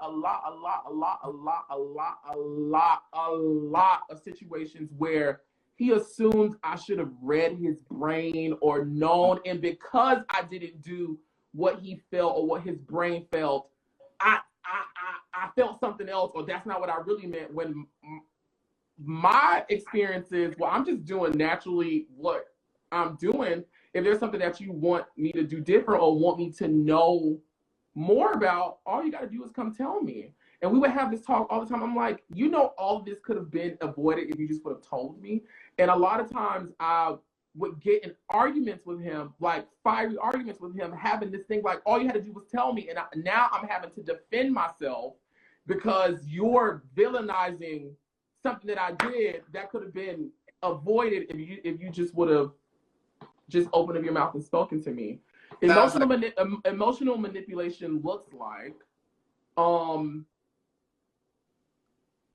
coming to someone with a problem, and I'm telling Craig, when you posted that photo today, it made me feel away, and I didn't like what you did because it made me feel this way.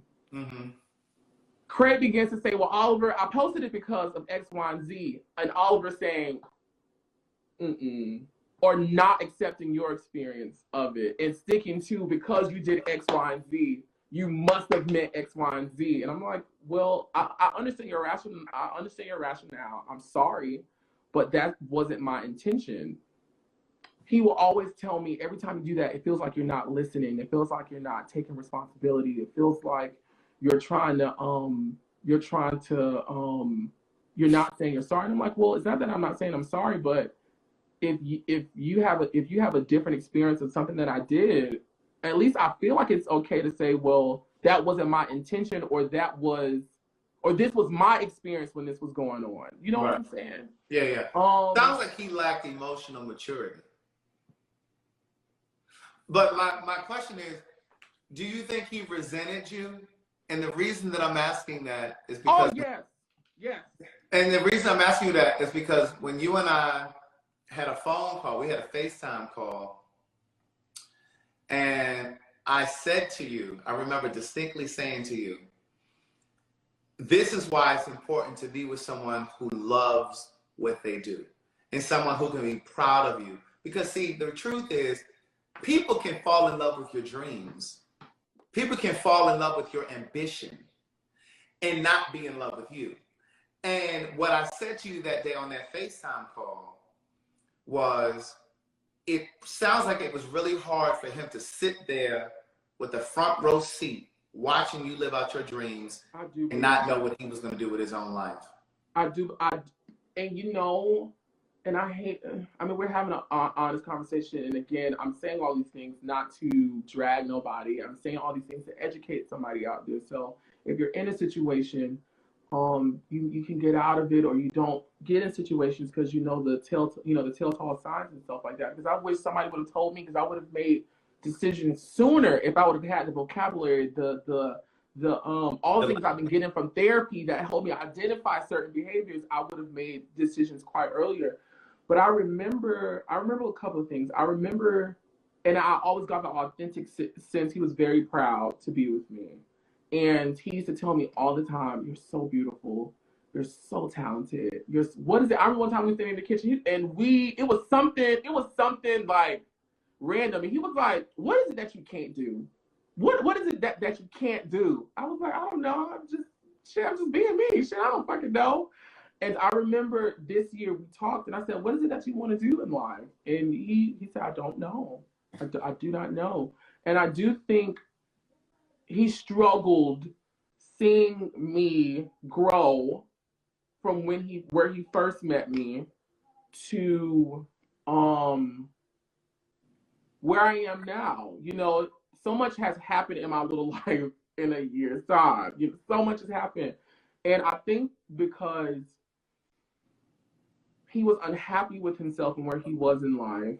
It's hard for him to be happy for you. It's hard. And you know what, Craig? I identify with that because at one point in time, it was hard for me to be happy for other people, especially, you know, some people that I felt like didn't deserve it or stuff like that. And it was not until I feel like I got to a place where I didn't look to the left, I didn't look to the right. I just looked at myself and in front of me, and I became okay with where I was. And I was honestly happy for everybody else is when blessings honestly started coming my way.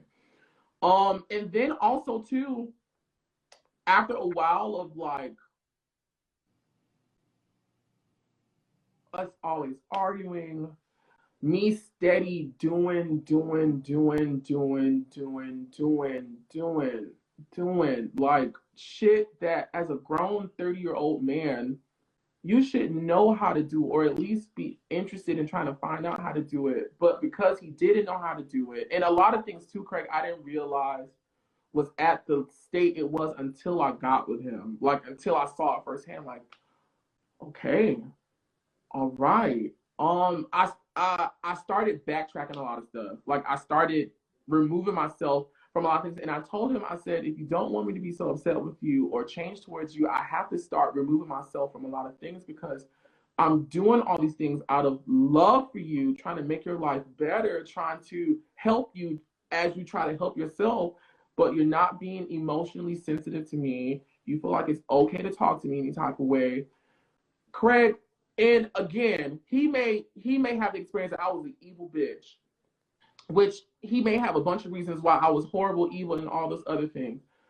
But one thing I always try to do was put the best foot forward. I'll never forget the day I told him, I said, we need to go to therapy. He turned to me and said, basically, he felt offended that I said he needed to go to therapy. But I was, in my brain, I said, well, I didn't say you. I said, we need to go. And he told me, you needed to go to therapy, and he already know what he needed to do for himself. And he walked out the door. He came back when he walked out the door. So I'm a big believer that for every single thing that you can learn about someone else, there are 3 things that you can learn about yourself. Mm-hmm. So one of the things that I'm hearing is,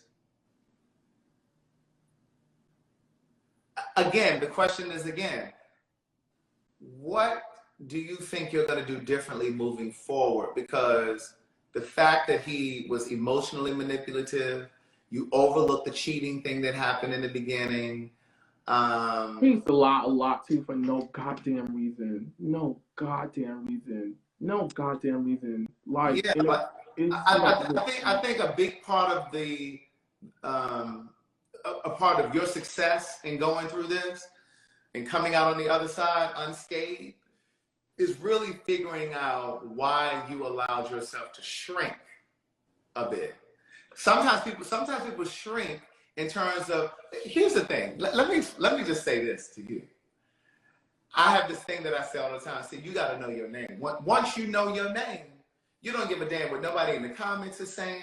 You don't give a damn what nobody in your family is saying, your friends are saying. When you know who you are, when you know your name, you don't give a damn about that other shit. Like, people will say, oh, Craig, you're cocky. No, I'm not cocky. I'm just confident. There's a fine line between confidence and cockiness. And I think what happens with us as Black people, we sometimes accuse people of being cocky because we don't know how to handle their confidence, right? And we're taught as a community, not to celebrate our own success. I used to have a friend that I couldn't even celebrate anything. When I got accepted to college, I couldn't even go to her and say, oh my God, I got accepted to such and such. Oh, child, I got a cousin back at home who's still mad at me over some shit because I was an overachiever and that bitch can't get her life right. You need to remove anybody. None of them call me. I said it. You need to remove anybody from your life that doesn't allow you to celebrate. Because there's a fine line between celebrating your success and bragging. There's a difference between the two. Mm-hmm. Well, and so if you don't feel, and that goes true for your relationship. Like you want to be with somebody that can accept and embrace all of your glory. Mm-hmm. Because I'm gonna tell you, I'm not shrinking for nobody. Well, you know what, Craig? And I did shrink. I did because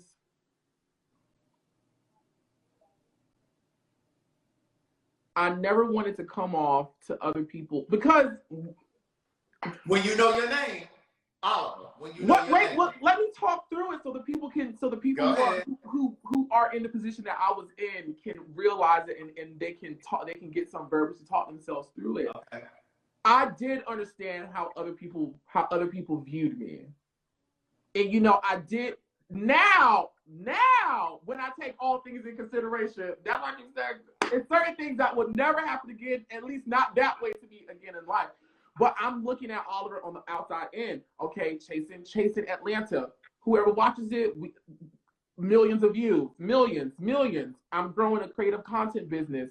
I'm performing. I'm getting booked. I'm performing next to people like Lacady 47, Bobby Lights, Duran Bernard. I'm opening up for Dreezy. I'm traveling around the world. I'm on WeTV. Tyra Banks calling me. My YouTube was getting, so I'm taking all these things in, and I'm like, I never want people around me to feel like I think I'm better than them, or I feel like I can't be corrected. That's not your business. Mm-hmm. That's not your I know business. That now. That's not your business, and that's not your responsibility, because no matter what you do, people are going to still have whatever thought they have about you. You understand what I'm saying? So even if you walk through the world with your head down, you understand what I'm saying? Like, I've had people say, oh, you just think, no.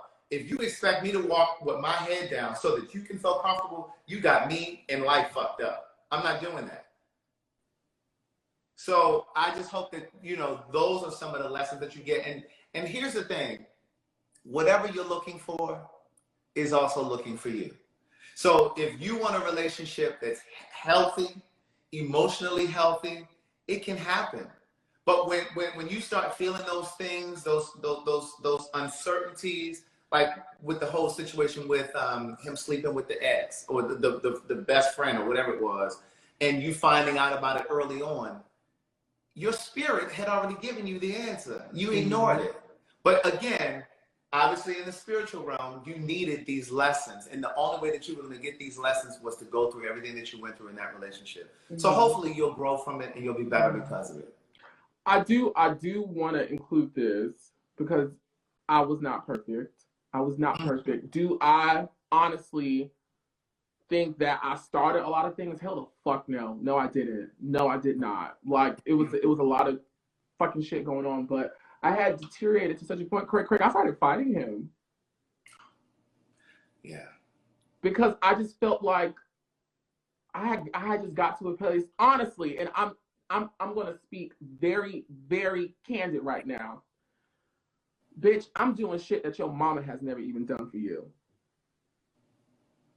I'm staying up all fucking night editing videos and going live and doing all this shit because I know that it may come a time where you gonna call me like, I need this X, Y, and Z, and we gotta fucking do it. You talking to me any type of way. All these things that we agree on and say that we're gonna do to make our relationship better. I'm ready to do it. I can't even get you to get out the bed and come pray with me. I can't even get you to get out of the bed and come watch a church service with me. Things that are going to fix our relationship. Mm-hmm. You feel like it's okay for you to, if you upset today, you feel like it's okay not to speak. You feel like it's okay for you to do all these things. And then when we get into it, you want to talk to me any type of way, and you coming at me. My Napoleon complex woke up, and I was there was this one time where, and let's, you know, we go. There was this one time where he started arguing with me in a grocery store, and people turned around and noticed it. And while I am one to retreat, my immediate thing in the face of conflict is let me back down from this. Let me show myself to not be an aggressor right now, to let them know that I just want peace. Bitch, after a while, like with Madison, I was like, okay, girl, it's all right. What is it giving? And instead of doing that to him, I just walked away. I walked away.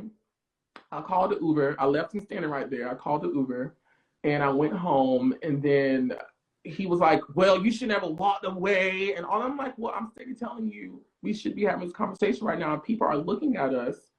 Why would I want to do this with you? And so we had been going back and forth. And so he left and came back, right? And so I was in the shower. It was his birthday. It was his birthday. And so I texted him. I said, I really want you to have a great birthday. Come back. Let's try to restart and do all that. So I remember he was sitting on the couch. We had already had this fucking shit. I've already fucking apologized for the whole goddamn grocery store situation. That was not my fucking fault. And so I come out here. I say, is there anything that you would like? He said, no, I'm good. Because I hadn't pissed him off. So I was like, okay. I said, is there anything you want to do right now? He said, no, I'm good. I said, is there anything you want for me to do right now? He said, no, I'm good. I said, okay, well, I'm going to sit over here and I'm going to sit at my island and do work. And you let me know when you're ready to talk.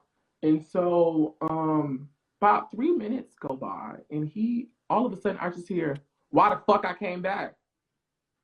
And I was like, huh? What's going on? And he was like, basically, if I really wanted to change the night and all that other stuff, I shouldn't have had to ask him what it is that he wanted. I should have just done it. And I'm sitting there like, I just asked you 3 times what it is that you wanted from me, what it is that you wanted to do, is there anything you can do? And you said nothing. The moment, and I asked, I said, so is that you want me to do nothing? He said, yeah.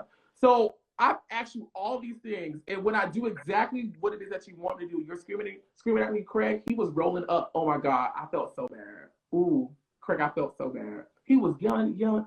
Craig, he was rolling up weed. See, it was too much weed in the situation. I don't even want to see no lettuce in my house, okay? He was going that we had a petri dish. He was yelling, Craig. I took that thing and hit him upside the head so hard. And I still feel so bad. I say all this to say I had allowed myself to become someone that you weren't. No, to become something that I wasn't. Craig, I remember at one time I was afraid of weed, and the only way I could tolerate and be in the house with him if I had taken a puff. Craig, you've never even seen me do this. I remember when fucking Andy would call me. Fucking Andy would call me one time, and I was in the bed smoking, and fucking was like, "Look, girl, what you doing?" He said, "Look, girl, what you doing?" I said, "Smoke." He said, "When you started smoking?" And I was just like, X, Y, and Z. But it had just got so bad. But I was like, well, maybe it'll get better. Maybe it'll get better. But it never did. Well, I just hope that you recognize the signs moving forward. Yes. You know? Yes. And you don't allow yourself to stay in it long past due. You know. I've talked about all the bad stuff, but I am very grateful for my relationship, because even though we're talking about the bad stuff, and of course the bad stuff led to us breaking up, 2021 up until now has been the busiest time that I've ever had. And when we were on good terms, it was really good. It was so good. He would clean up the house. He would help me get ready for set. When he wanted to be a helping hand, he was a helping hand. He really was. That was someone I loved. That was my best friend. He was my best friend. He was. At that time, he was. It could have been birthed out of fucked up reasons and a fucked up foundation that I understand, accept, and acknowledge. But at the time, that was someone who was the closest thing to me on this earth. And when he left, I was shattered. But most importantly, I will say, we had somebody else when the world was in turmoil, when the world was outside caving in and people was dying and living by themselves and stuff like that. I had someone, he had someone that was there with them going through that. I don't know what life would have been for me if I was in this goddamn house by myself during the fucking pandemic while the riots were going on outside of our goddamn apartment and all that other stuff. Those are things I am grateful for. I am grateful for, and I'm most grateful for that I've grown to a place now where I know about boundaries. I know about not tolerating shit. I know to look for certain signs of this won't be a healthy situation, or this person may not be in the state in their life where they can be beneficial to you in a relationship. I know when, bitch, I've reached my limit and I've reached my max, and this is something that I can't fix. I can't help it. I can't do anything. I gotta backtrack. I need to get out of it. I need to say no. I need to separate myself. All those tools, all that verbiage, all that knowledge I now have. And it did take that relationship for me to get it, because I didn't have it before. I didn't. Right. Well, listen, you know I'm always here as an ear, but I need to go situate my situation. Ooh! Because I'm sitting here. Craig, leave the people with something nice. Huh? Leave the people with something nice. Leave you with something that I didn't give you everything. Everything I got. I mean, just close it out.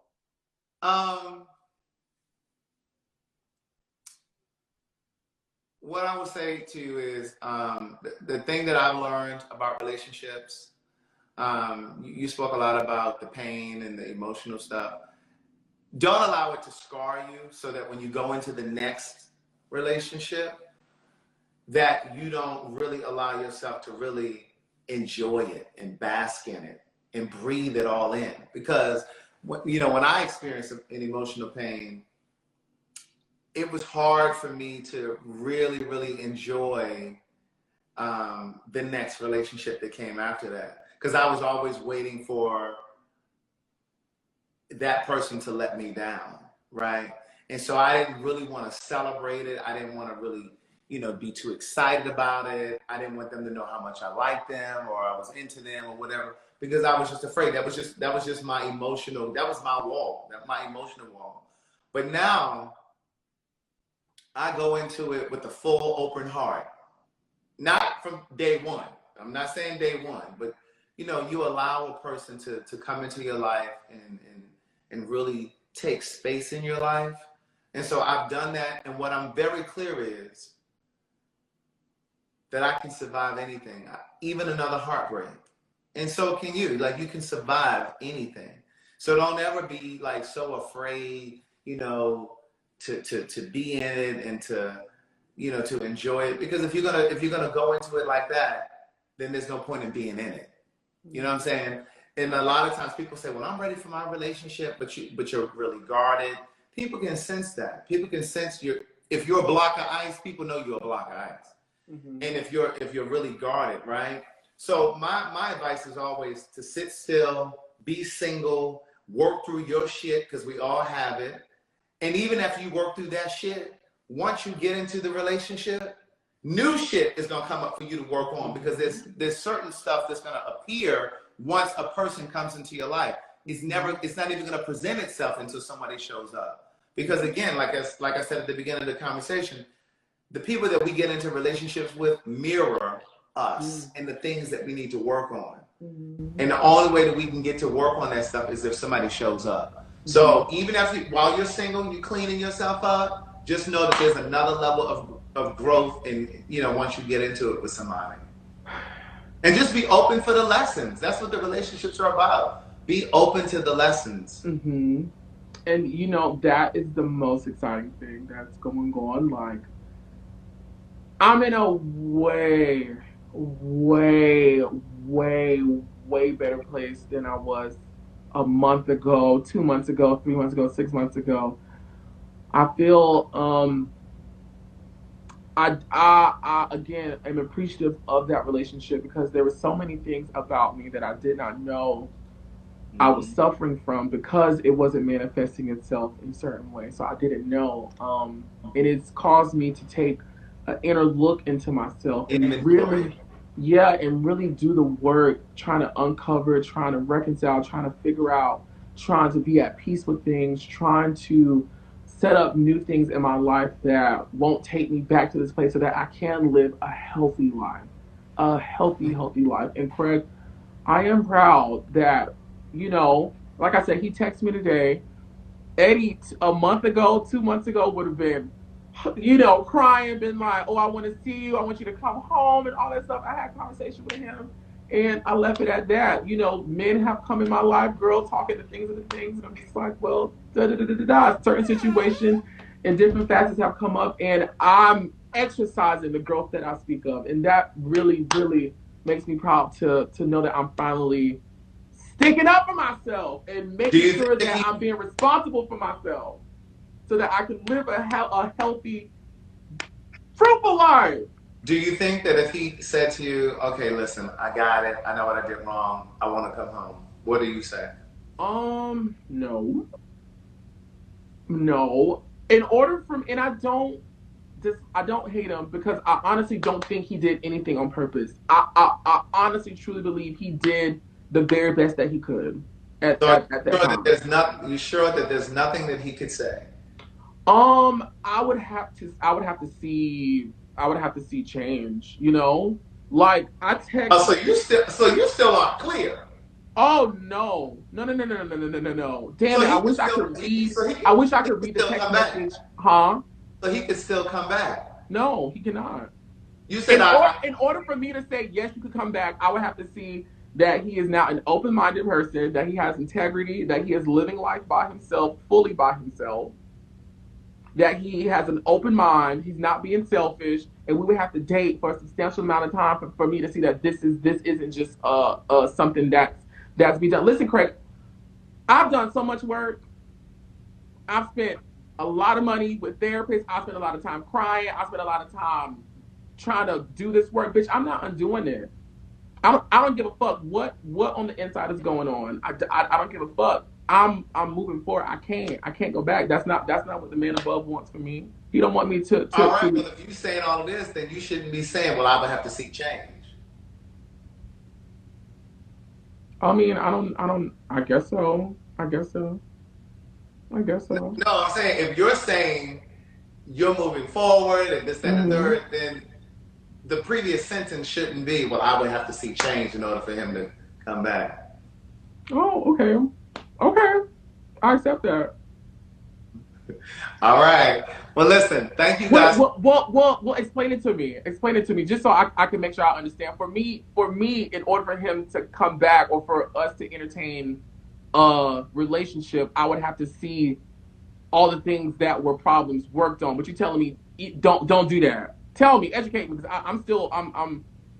Well, I'm just here to advise. It's No, not my. yeah, advise, Yeah. advise, advise. It's not for me to tell you what you should Craig, do, advise.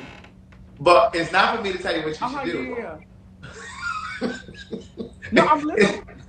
It's not for me to tell you what you should do. Uh What huh. I'm saying though is, from my perspective, I Okay. feel like you've gotten all of the lessons that you're supposed to get out of that, and Mhm. that needs to pass. I think you need to move on. Like I just was telling my assistant today, she was dating a guy, and long story short, he lied about something, and Mhm. now they're trying to reach some sort of resolve. But you've already met your resolve. You've already had your resolve. And I think sometimes things can be so painful for us because we don't Mhm. let go when we're supposed to let go.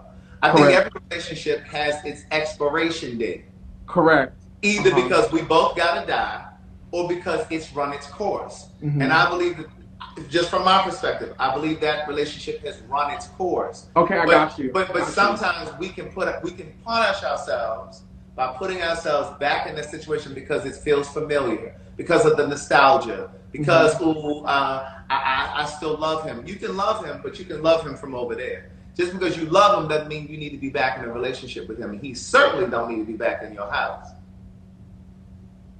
Craig, he can't come back here. I thought I said that. No. You Am I said it. contradicting myself? You said it, but then you said, "Well, I'm gonna have to see some change," you know. I mean, And it's okay for you to be Well, ambivalent right let now me because let me that's a part of the grieving process. well, Though. no. Let me rephrase it because I don't want the things to be misconstrued. Do I currently have the desire to be with him? No, I do not. Do I currently have the interest to be with him? No, I do not. When he contacted me today and reached out, like just checking on you, nothing about the situation made me want to say, "Ooh, I want to see, I'm interested in all those things." No, But nothing about that. late in the midnight hour, they get the texting and calling and talking all low on the phone and No, you know, no, no. However, I thought in you asking me would we whatever, I was like, in order for me to do that, I would have to see change. I would have to see consistently change behavior in the things of yesterday. So I think I kind of got confused. But no, it's not. It's Craig. Again, this is the hardest thing I've ever gone through in life. Yeah. This is the hardest thing I've ever gone through in life. Yeah. I'm not sacrificing the peace that I've got. I literally have fought for and cried for right now for anything that does not show me is worthy of my time, energy, and peace, and all the things I have to offer to this world. Nothing. Honestly, truthfully, like it's not even like getting off this. Ooh, I'm still looking at like no. I thought you would ask me like if I don't know what I thought you asked me. Right. Mm-hmm. All right. Well, listen. You guys going over to CraigTheWriterStewart.com and purchase Book of Jewels. It will definitely enrich your life. But listen, you guys have an amazing night. Hopefully we said something that you'll hold on to and it will serve you in your own life. But yeah, I would thank you for this. I think definitely people will heal and learn and grow from this. Mm-hmm. That's my point. It's like, why are y'all still texting? We don't text. I don't even have his number. His number's not in my phone. He DM'd me, and it went into the request, one thing, and I just saw it. I was like, oh, okay. Well, here's one other thing that I would say. See, when you know your name and you reach a certain age, you don't even have access to me no more. See, once you really get clear about who you are, they don't even get access to you. They can't even gain access to you. Mm-hmm. But you're growing. You'll get there. Yes. Right. Yes. Right. One day, as time goes on, I won't be as nice anymore. Cause that's my fucking problem. I'm so goddamn nice. It's okay to be nice, but you gotta know how to be firm. But one day I will get to the place where I'll be like, fuck this hoe, I want to talk to her no more. She can't talk to me no more. No, it's okay to be nice. You just gotta be firm. You gotta know how to be firm too. That's all. But save this live so I can upload it on my YouTube channel. I told you I'm gonna download and send it to you because I knew it was gonna be 2 hours long and it can't. Instagram got firewalls and all this other stuff. I didn't think it was gonna be 2 hours long. I didn't think it was gonna be 2 hours long either. I feel great. I really feel great. I was so nervous. Nervous. I know when you texted me and said that, I was just like, oh my God. But thank you so much for doing such a great job, Craig. You're welcome. Thank you. See how I was very, very professional. I wasn't being silly. No, you did a great job. You're a great person. When you're not being a bitch. When you're not being a cunt. I love you, Craig. I love you so much. I love you. All right, I love you too. Good night, everybody.